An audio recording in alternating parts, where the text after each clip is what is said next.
Là où il y a de bonnes armes, il y a de bonnes lois. Le texte intégral de ce livre est disponible en description, en version papier et Kindle. Si cette œuvre résonne en vous, vous pourrez y revenir page après page. Vous avez ressenti un jour l'impuissance face à un monde qui vacille. Vous avez vu la paix se déliter sous la faiblesse des lois. Et vous vous êtes demandé qui protège vraiment la liberté. Machiavel vous répond. Dans ce livre que si peu lisent jusqu'au bout, il expose la mécanique secrète de la puissance, celle qui préserve les républiques et révèle les véritables citoyens.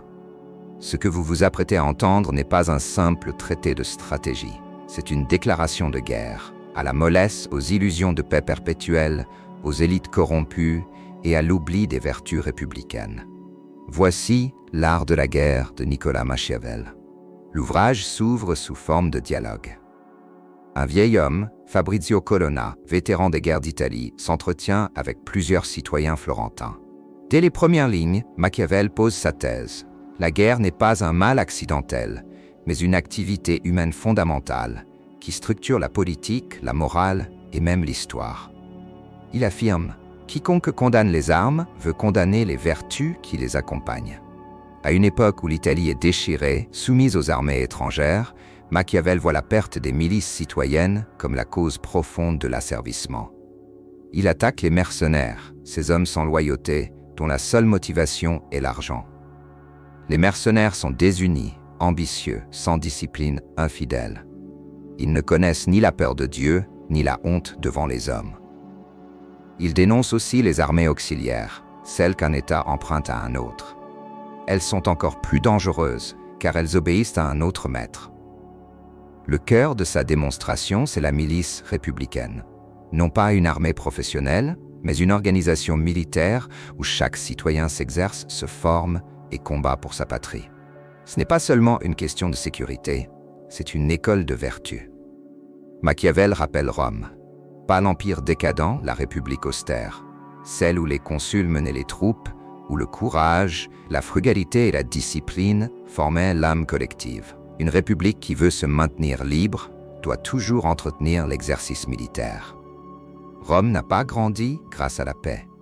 Elle s'est formée dans la guerre par l'éducation militaire de ses citoyens. Et quand Rome déclina, ce ne fut pas sous la pression des ennemis extérieurs, mais par la perte de sa vertu militaire.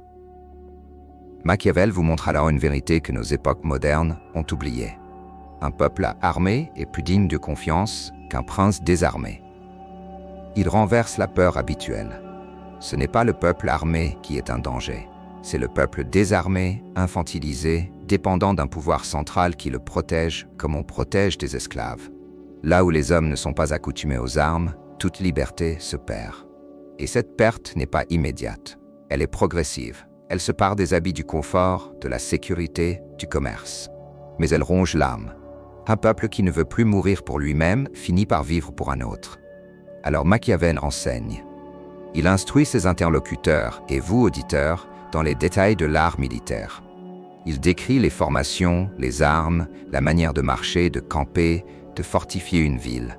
Mais ce n'est jamais une pure technique.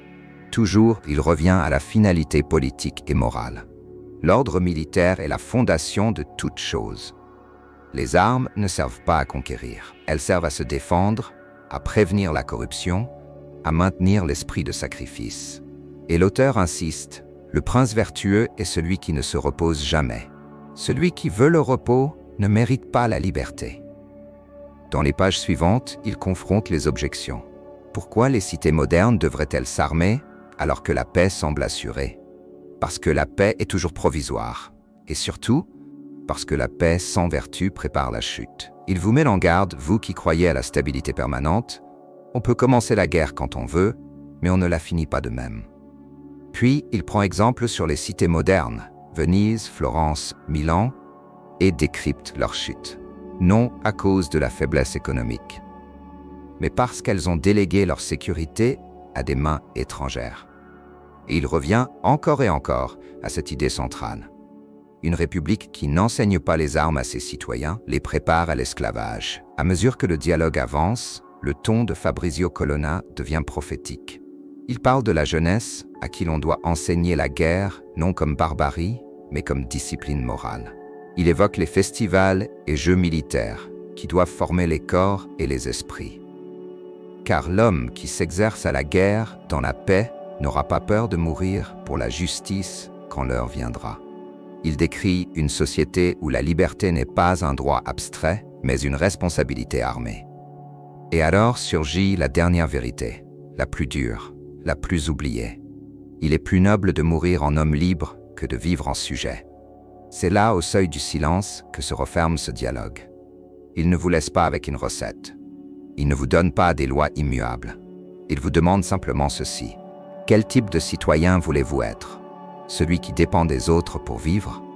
Ou celui qui s'exerce à la guerre, non pour dominer, mais pour ne pas être dominé? Ce livre est rare, peu lu, mais il vit dans les bibliothèques des grandes académies militaires. Il est étudié à West Point, à l'école de guerre, à Sciences Po, à Harvard. Il est cité par ceux qui savent que la liberté ne se quémande pas, elle se défend. Vous êtes désormais parmi ceux qui l'ont entendu. À vous de choisir si vous voulez le lire ou le vivre.